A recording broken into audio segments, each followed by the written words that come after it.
J'ai eu l'occasion de faire une détection dans un club anglais de dessin professionnel.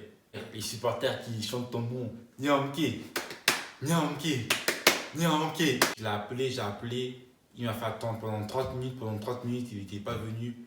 Du coup, ça fait que j'ai pas pu me rendre à ce jour à la détection.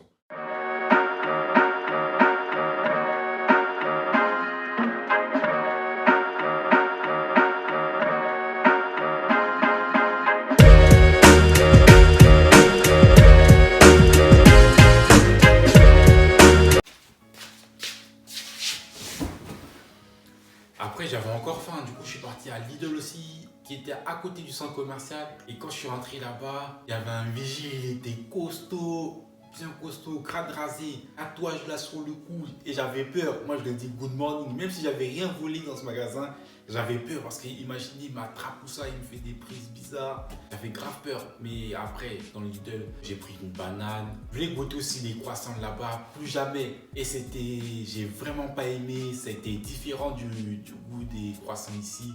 J'ai pris des pains au chocolat. Et après, j'ai pris un peu de chocolat aussi, des chocolats. J'ai pas pris un vrai déjeuner aussi. J'avais négligé aussi la nourriture. J'ai pas dit, mais j'ai négligé aussi la nourriture. J'ai vu ce que je vous ai dit là, j'ai pris ça pour manger avec une bonne bouteille d'eau avant la détection. Je suis pris aussi, je crois, 2 sandwichs, mais voilà. Et j'ai négligé. Après, du coup, j'ai attendu, je crois, je suis resté 1 heure dans le centre commercial pour charger 1 heure ou 2 heures. Je suis revenu pour charger mon téléphone. Après de là, j'ai téléchargé l'itinéraire pour me rendre à Aldershot, enfin au point de rendez-vous de la détection. Et en marchant, je vois le stade de l'équipe première qui joue. Là, je rentre dedans, je vois il y a la boutique. Et du coup, je me suis dit, tiens, je vais poser des questions au gars qui est là, qui gère la boutique. Je lui ai demandé où est le stade pour la détection. Il m'a donné des indications. Il m'a posé la question, is for first team ou academy? Là, dans ma tête, je me suis dit, oh là là, encore le rêve. J'ai dit just team for academy. Après, il m'a indiqué où se rendre, le stade, enfin pour aller là-bas. Mais avant ça, j'ai regardé un peu la boutique. Et là-bas aussi, il y avait des trucs pas très chers. Hein. Des maillots à 5 livres. Des trucs, c'était vraiment pas cher. Je me suis dit, oh là là, dommage que j'ai pas d'argent. Non, je racheté voilà les souvenirs pour moi de l'Angleterre. Le stade juste à côté, j'étais trop timide. Je voulais pas demander s'il y avait moyen de visiter, enfin de marcher un peu dans le stade pour voir comment c'est, m'imprégner un peu au cas où si je commence à jouer là-bas. J'étais timide, j'ai pas demandé. Et franchement, j'aurais dû demander parce qu'on sait jamais. Bon, il m'a indiqué, j'ai rendu au point de rendez-vous. C'était dans une école et juste à côté il y avait une sorte de synthé, c'était un petit synthé un peu, pas comme à Paris mais c'était un synthé, il y avait des grillages, j'étais petit sur le terrain.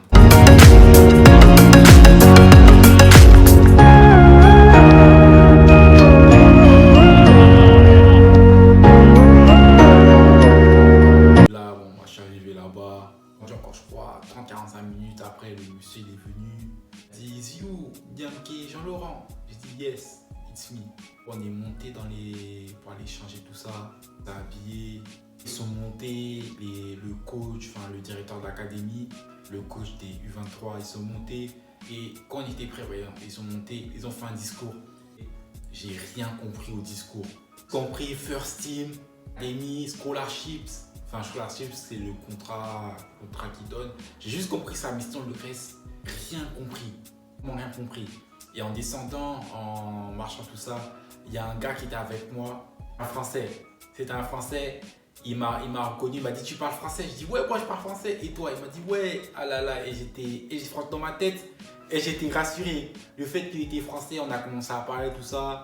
Il m'a dit qu'il jouait à Chartres, qu'il avait joué à Clermont, je crois en U15. C'était en 2003, il avait joué à Chartres. En tout cas, si tu vois ma vidéo là aujourd'hui, bon, force à toi. Hein.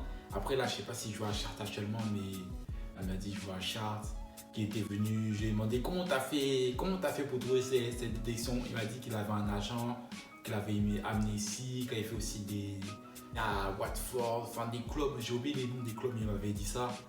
Et je lui ai demandé s'il parlait anglais, il m'a dit non. Alors, du coup, dans ma tête, j'étais un peu dégoûté parce qu'il n'allait pas pouvoir m'aider dans les consignes. On s'est chauffé un peu, on a fait des passes, on était ensemble un peu, on était vraiment ensemble. Vu qu'il parlait en français, c'était mon gars sûr de l'Angleterre. Et voilà, on faisait des trucs. Et à un moment, ils ont commencé à donner des consignes de passe. Enfin, on a fait dans la détection, comment ça s'est déroulé. On a fait un exercice de passe et un match. L'exercice de passe, franchement, j'ai rien compris. J'essaie de vous montrer une vidéo, ce à quoi ça ressemblait.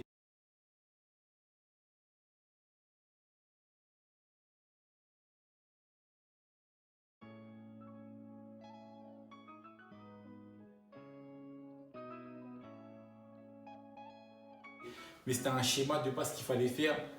Le fait que je ne comprenais rien, ça m'a retardé. J'ai mis, je crois, beaucoup de temps à comprendre. Ils ont montré l'exercice en plus. Hein. Ils ont montré, mais en même temps, ils parlaient en anglais, mais je ne comprenais pas. Et du coup, bon, j'ai suivi, j'essaie de faire. Il y a des moments où je fais des erreurs, il y a des moments où je réussissais, mais c'était vraiment compliqué. Cet exercice de passe que nous avons fait le match. C'était un match sur petit terrain. Je crois qu'on était environ, je crois, une vingtaine à la détection. Petit match sur petit terrain, j'ai marqué là les buts. Il y avait deux mi-temps. La première mi-temps, j'avais marqué là les buts. Je crois que j'ai marqué 4-5 buts. Je n'avais jamais marqué autant de buts. Même un but que j'ai marqué, ce but-là, je me rappellerai tout le temps.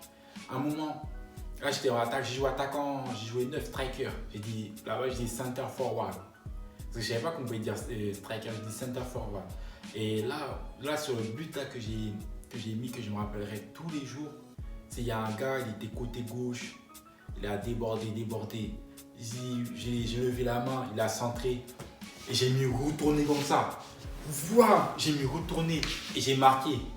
À côté, ils ont crié oh, mais genre comme les Américains ils font.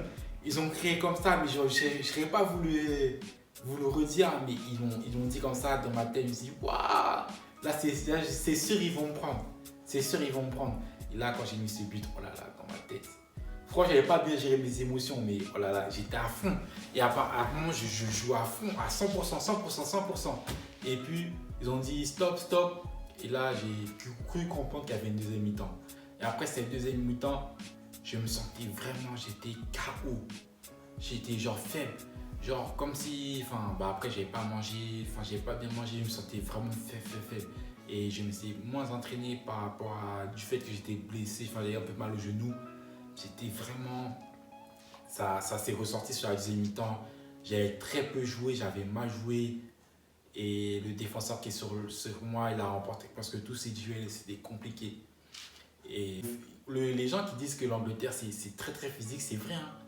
Quand je jouais là-bas, oh là là, ça a bousculé. Il y avait des joueurs qui étaient plus petits, qui étaient moins physiques par rapport à moi. Mais ils rentraient dans l'art, c'était vraiment physique. Chose que j'avais pas dit aussi, c'est pour me faire entendre. Moi, je disais quoi? Je disais ouais. Je disais comme ça, ouais. Mais les gens, ils me faisaient pas la passe. Du coup, ça m'énervait un peu aussi. Et je savais pas qu'il fallait dire yeah. Ou quand, par exemple, on te disait où il fallait dire ça vient, il fallait dire madone. Moi, je savais pas qu'il fallait dire ça. Ou quand on te disait seul, quand tu disais turn, fallait que tu pouvais te tourner. Moi, je savais pas tout ça. Pourtant, mon ami m'avait dit ça. J'avais oublié ça. Il m'avait dit ça, mais oh là là. Pourquoi je ne me suis pas rappelé de ça à ce moment-là? Et du coup, après vient la fin de détection, quand ils disent stop. Je dis au directeur de l'académie, it's finish. Il m'a dit yes. Après, ils ont refait un discours. Et dans ce discours aussi, j'ai rien compris.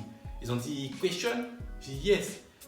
Après, franchement, dans mon anglais, un anglais cassé. Je dis time of response. Time of response m'a dit 2 or 3 weeks. Je dis ok. Après, la détection était finie.